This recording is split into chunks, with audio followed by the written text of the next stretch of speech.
मध्ये जे 4 कलंकित आणि भ्रष्ट मंत्री आहेत त्यांचे 12 वाजवाचे आदेश आम्हाला दिलेले आहेत आणि आज कोल्हापूर जिल्ह्याच्या वतीनं सर्व शिवसेने पदाधिकारी शिवसैनिकांनी मोठ्या संख्येने येऊन जे 4 मंत्री आहेत कलंकित महाराष्ट्र केलेला आहे, बदनाम महाराष्ट्र केलेला आहे, या भ्रष्ट मंत्र्यांची राजीनामा मागण्याला आम्ही एकत्र आलो.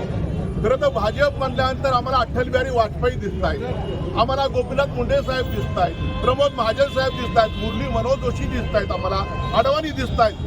आणि हे भाजप काम करत असताना ह्या भाजपच्या सरकारमध्ये हे 4 कलंकित मंत्री कसे चालतात तुम्हाला? म्हणजे सत्तेसाठी वाटतं ते करायला निघाला तुम्ही. ह्या छत्रपती शिवाजी महाराजांच्या महाराष्ट्रामध्ये, शाहू फुले आंबेडकरांच्या महाराष्ट्रामध्ये हे कसं काय चालतं तुम्हाला? म्हणून ह्या 4 मंत्र्यांचे राजीनामे तातडीने घ्या अशी आज आम्ही इथं मागणी केलेली आहे. भविष्यात सुद्धा शिवसेनेचं आंदोलन हे टप्प्याटप्प्याने राज्यामध्ये भ्रष्ट आणि कलंकित मंत्री चालतात कसे? कुठं भाजप पूर्वी काम करतो नाही, आता भाजप सध्याने वाटतं ते करायला लागले. हा छत्रपती शिवाजी महाराजांचा महाराष्ट्र, शाहू फुले आंबेडकरचा महाराष्ट्र आणि महाराष्ट्र बदनाम आलेला आहे. तरी पण फडणवीस साहेब लक्ष देत नाही. त्यांचे राजीनामे घ्या, या सरकारमध्ये ह्या मंत्र्यांची हक्कलपट्टी करा.